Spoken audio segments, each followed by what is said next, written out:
It was strange how a single sentence could cut deeper than any knife. How a few cold words spoken in a crowded courtroom could reopen every wound I had stitched shut over the years. And as my parents' voices echoed through the air sharp, polished, rehearsed like a performance they had prepared their whole lives, Froy felt the world tilt. The floor shifting beneath my feet as though the truth I had clung to for so long had finally cracked. "Miami villas are ours," my mother declared, chin lifted proudly, her voice smooth with entitlement. And then my father, always the executioner of the family, delivered the final blow without even blinking. "She isn't worth a single cent." And in that moment, the courtroom didn't feel like a courtroom anymore. It felt like the house I grew up in, cold, silent, unwelcoming. A place where my feelings were dismissed as childish inconveniences, and my entire existence was treated like a burden they were forced to carry. People around us murmured, some in shock, some in disgust, but none of it mattered. Because I wasn't hearing the whispers I was hearing, 16 years of memories collapsing at once. Hearing every time my mother told me I was too sensitive, every time father reminded me that success requires obedience. Every night I cried quietly in my room so the house wouldn't echo with the sound of my breaking. I stood there, clutching the thin file of documents my lawyer told me to bring, but the papers felt pointless. Weightless compared to the heavy truth pressing down on my chest. I wasn't here for money. I wasn't here for villas or property or luxury. I never want to know. I was here because somewhere deep inside, a part of me still begged for acknowledgement, for a sign that I mattered enough not to be erased. Growing up, our house had chandeliers brighter than the sun, marble floors cold enough to numb your soul, and rooms filled with trophies that belonged to my parents, not me.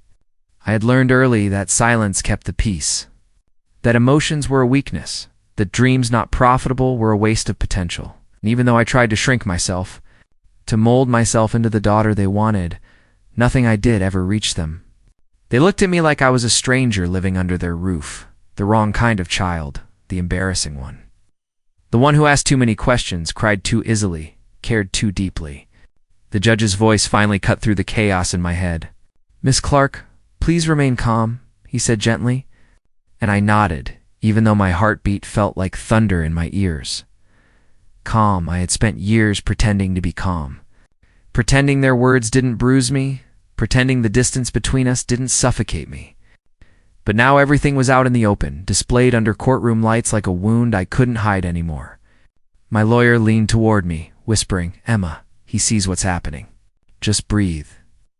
I tried, but my breaths trembled under the weight of betrayal.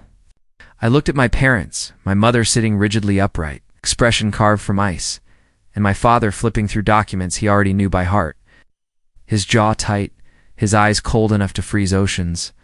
When the judge asked, "Are you disowning your daughter?" my mother didn't hesitate.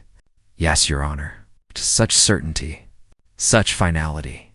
My father nodded in agreement, and something inside me, a part that had been clinging to hope like a dying flame, finally flickered out.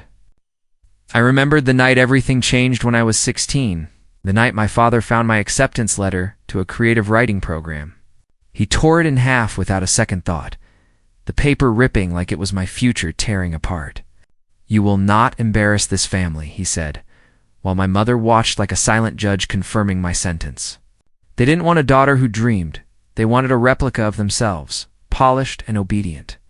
So I left, not out of rebellion, but out of survival. I left with nothing but a backpack and a heart full of fractures.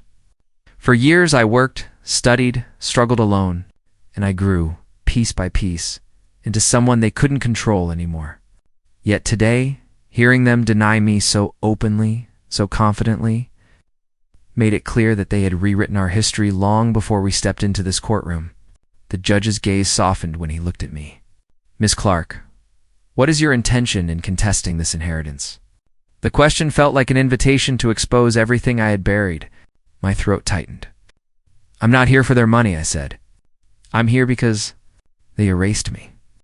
They treat me like I never existed, and I can't let that become the truth." A silence heavier than stone filled the room. My mother shifted uncomfortably.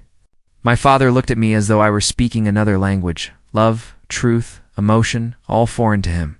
The judge reviewed the documents slowly, carefully, each second stretching into something unbearably long. At last he said, "Court will resume after a short recess." My parents relaxed, thinking the worst was over. They had no idea what was coming, because the judge paused, looked directly at them, said the words that made the entire courtroom gasp. "Mr. and Mrs. Clarke, the law does not reward cruelty." In that moment, the very instant those words left his mouth, I saw something I had never seen in my parents. Eyes before, fear. Not fear of losing property, but fear of losing control over the narrative, control over me. Control over the perfect image they polished so carefully. My lawyer whispered, "This is going well for you." I wasn't thinking about winning. I was thinking about the child I used to be. The one who spent nights wondering why her parents never hugged her, never praised her, never chose her.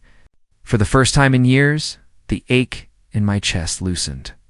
I stepped outside the courtroom, inhaling deeply, as if learning how to breathe again.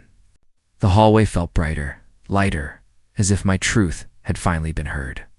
But this was only the pause before the storm. When the judge returned, everything would change, not just for them, but for me.